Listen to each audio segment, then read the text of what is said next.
इस पर बात करने के लिए आज दो बेहद खास मेहमान हैं मेरे साथ। आपको बता दें, आप जानते हैं मध्य प्रदेश से आवाज उठाई थी नरोत्तम मिश्रा, जो कि मध्य प्रदेश में गृह मंत्री हैं, वो है मेरे साथ।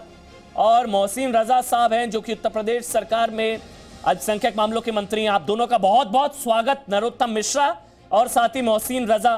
सबसे पहले मोहसिन रजा जी, इंतजार खत्म हो रहा है? देखिए, इंतजार कीजिए, जैसे कोई चीज आती है सामने आएगी, क्योंकि हम इस चीज को लेकर आदरणीय योगी जी और उत्तर प्रदेश सरकार बहुत गंभीर है। क्योंकि आपने देखा होगा पिछले 3.5 वर्षों में जो भी फैसले आदरणीय योगी जी ने लिए हैं वो जनहित में लिए हैं, और जो भी जनहित के लिए फैसले लेना हुए हैं उसमें हमने कहीं से कोई कंप्रोमाइज नहीं किया है योगी सरकार ने, और हमेशा जनहित के फैसले लेने में आगे रही है। और इसमें भी कुछ अच्छा ही आपके सामने जल्दी ही आएगा और उसका इंतजार कीजिए। नहीं, मतलब क्या कानून बनेगा, लव जिहाद रुकेगा? मैं कह सकता हूं कानून बनेगा, लव जिहाद रुकेगा, कानूनी डंडा ही इनका इलाज। देखिए अमन जी, जहां तक बात की जाए, लव अलग चीज है, जिहाद अलग चीज है। तो कुछ जिहादियों के द्वारा चलाया जा रहा मिशन है, और उस मिशन को तुष्टीकरण की राजनीति करने वाले लोग प्रमोट करते रहे हैं। लिहाजा हम तो सबका साथ, सबका विकास और सबके विश्वास की राजनीति करते हैं। हम इस चीज पर कभी बिलीव नहीं करते हैं कि तुष्टीकरण की राजनीति। हम जनहित और देशहित में कोई भी कानून लाते हैं। हम 370 हमने हटाया, जनहित और देशहित में हटाया। 370 वहां से खत्म किया, 35 से खत्म किया, तो आदरणीय मोदी जी ने देशहित में, इस तरह से योगी जी ने भी जो कानून हम लोग नए लेकर आए हैं उसको लेकर विपक्ष इसलिए बेचैन हो रहा है, इसलिए विपक्ष बहुत ज्यादा दुखी हो रहा है, क्योंकि वो तुष्टीकरण की राजनीति और उनकी दुकानें बंद होने जा रही हैं। हम लोगों की जान बचाना चाहते हैं। हम अपनी बच्चियों की, जो भोली भाली बच्चियां हैं जिनको लोग नाम बदल कर और अपने जाल में फंसाकर लव जिहाद की तरफ ले जाते हैं, बाद में तौसीफ की तरह सड़क पर गोली मार देते हैं जब वो धर्म परिवर्तन नहीं करती हैं, जब वो निकाह नहीं करती हैं तो गोली खाती हैं। फिर बेचारी कुछ बच्चियां जो है वो आग लगा लेती हैं। तो इन सब चीजों को रोकना सरकार की जिम्मेदारी होती है, और हमेशा न्यायपूर्ण सरकार और अच्छी सरकार से देश की जनता भी यही उम्मीद करती है, प्रदेश की जनता भी यही उम्मीद करती है। तो इसलिए योगी सरकार से ये सबको उम्मीद है, और योगी सरकार ही इस पर एक अच्छा कानून लेकर आएगी जल्दी। मोहसिन रजा जी, इसमें दिक्कत ये है कि ये कहा जाता है कि प्यार तो बहुत ही पर्सनल मैटर है ना भाई, प्यार किसी से या शादी किसी से।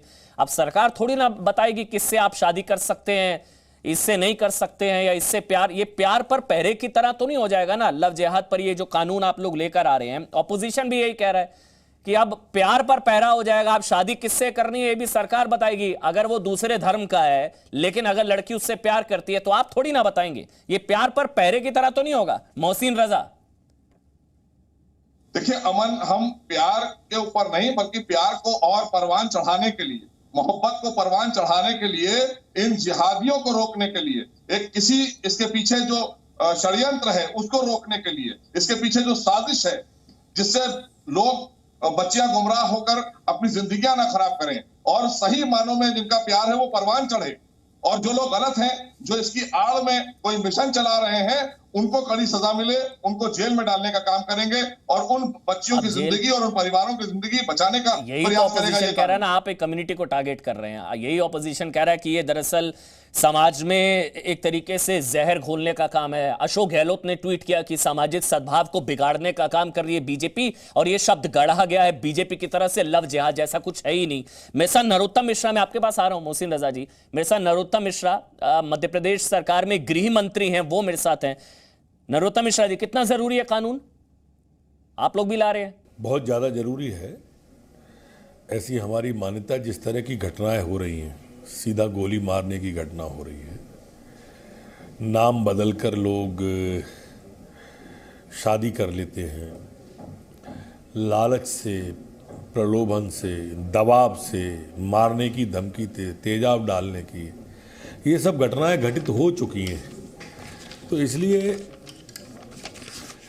धर्म स्वातंत्र विधेयक के रूप में हम मध्य प्रदेश के अंदर अगले सत्र विधानसभा में इसको ला रहे हैं 29-30 तारीख में, दिसंबर में। नहीं तो इसमें क्या नरोत्तम जी, मेरे ख्याल से वही कागज आपके पास संभवतः, क्या विधेयक की वो कॉपी है जो आप, मेरे ख्याल से कागज अगर आप बता पाए, मतलब क्या इसमें 5 साल की सजा का प्रावधान होगा, और गैर जमानती अपराध, जो मेरे पास जानकारी है, लव जिहादी जो है अगर पकड़ा गया और उसका मकसद क्लियर हुआ कि धर्मांतरण के लिए शादी, तो इसमें 5 साल की सजा मध्य प्रदेश में और गैर जमानती अपराध होगा, नॉन बेलेबल ऑफेंस। यही है नरोत्तम मिश्रा?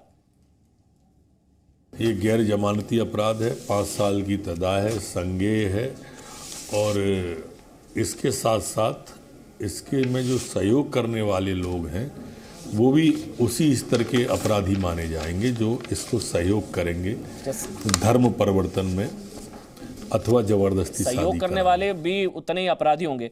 मोहसिन रजा, एक चीज बताइए कि अपनी मर्जी से, मतलब ये बहुत ईमानदारी से सवाल है, लव जिहाद को ये कहा जा रहा है कि ये प्यार पर पैरा है, मतलब ऑपोजिशन ये कह रहा है कि अब आप लोग, सरकार थोड़ी ना बताएगी किससे प्यार करे, किससे शादी करे, मर्जी, लड़की की मर्जी या बेटी की मर्जी। हाँ, अगर इसमें धर्मांतरण की वजह से शादी कराई जा रही है तो उसमें दिक्कत जरूर हो सकती है, कानून भी इसी चीज को लेकर है, लेकिन अपनी मर्जी से दूसरे धर्म के लड़के से शादी कबूल होगी ना?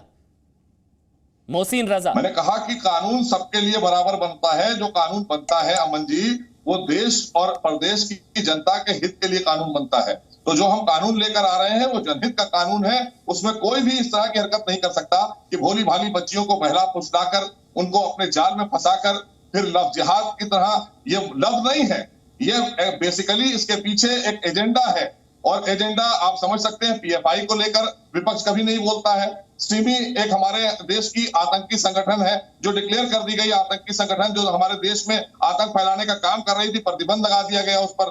तो ऐसी प्रतिबंधित संगठन के जो लोग थे वो निकल कर काम कर रहे हैं। और अभी जो हमारे कानपुर में जो रिपोर्ट आई है, जो अब वेस्टर्न यूपी से रिपोर्ट आ रही है, हमारी सुरक्षा एजेंसियां जो दे रही हैं, वो रिपोर्ट साफ बता रही है कि लोग, कोई दिनेश नाम रख रहा है, कोई मुकेश नाम रख रहा है, बाद में जब वो पकड़े जा रहे हैं, सच्चाई सामने आ रही है, पीड़िता सामने आती है, जो पीड़ित परिवार है सामने आ रहे हैं, वो बता रहे हैं कि साहब इनका नाम तो मुख्तार है, किसी का नाम जो है अंसार है। तो इस तरह के लोग हैं जिन्होंने नाम बदलकर पहले बच्चियों को बहला फुसलाकर अपने प्रेम जाल में फंसाया, फिर बाद में उनका धर्म परिवर्तन करवाने के लिए। तो ऐसे लोगों के लिए कानून बन रहा है और ऐसे मिशन के पीछे जो लोग हैं उनको भी जेल में डालने का काम हम करेंगे, क्योंकि जो इस मिशन को लेकर आए हैं, क्योंकि ये तुष्टीकरण और संप्रदायवाद की राजनीति और जो लोग करते चले आए हैं, ये उनके फायदे की चीज थी। हम देश के लिए, जनता के लिए कानून बनाते हैं, देश हित में काम करते हैं और देश हमारे लिए सर्वोपरि है। देश की जनता को हम न्याय दिलाने का काम करते हैं। भारतीय जनता पार्टी ने हमेशा ये काम किया है। न्याय दिलाने का काम कर रहे हैं मोहसिन रजा साहब। हमारी प्रदेश की जनता को है वो करेंगे और हम यहाँ पर ये नहीं चलने देंगे लव जिहाद। आप न्याय दिलाने का काम कर रहे हैं, आप ये दावा कर रहे हैं, लेकिन कांग्रेस कह रही है कि शादी व्यक्तिगत स्वतंत्रता का मामला है। मैं ये नरोत्तम मिश्रा जी आपसे भी पूछ रहा हूं, आप ही से सवाल है मेरा ये। कांग्रेस कह रही है कि एक तरीके से कानून लाना पूरी तरीके से असंवैधानिक है। लव जिहाद बीजेपी की ओर से देश को विभाजित करने और सांप्रदायिक सौहार्द को बिगाड़ने के लिए बनाया गया एक शब्द है।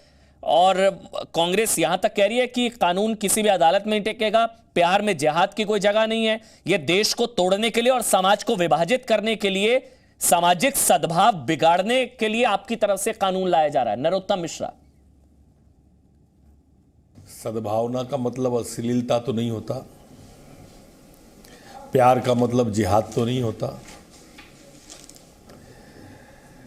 जो भी प्यार जिहाद की तरफ ले जाएगा ये कानून उसके खिलाफ है।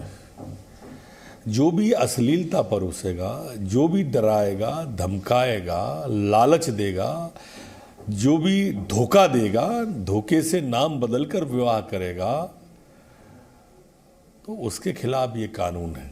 जहां तक कांग्रेस की सवाल है, कांग्रेस तुष्टीकरण की राजनीति करती है। जहां जहां पर पाकिस्तानी एजेंडा होगा वहां पर कांग्रेस होगी।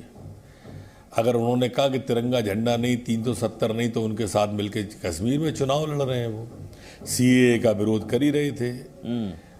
वो भारत तेरे टुकड़े होंगे इंशाअल्लाह इंशाअल्लाह, भारत की बर्बादी तक जंग हमारी जारी रहेगी। अफजल हम शर्मिंदा हैं, तेरे कातिल जिंदा हैं।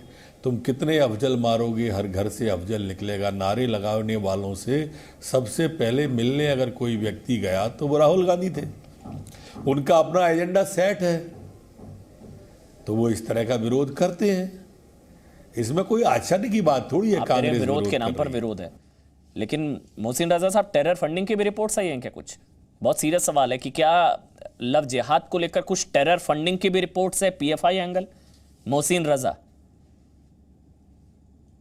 देखिए, मैंने क्या कहा आपसे कि इसके पीछे जो खुलासे हो रहे हैं, जो चीजें निकल कर आ रही हैं, ये लव जिहाद जो आपसे लोग सवाल पूछ रहे हैं, जैसे कांग्रेस के लोग सवाल उठा रहे हैं, समाजवादी पार्टी के लोग सवाल उठा रहे हैं, तो यही लोग तो तुष्टीकरण की राजनीति देश में कर रहे थे।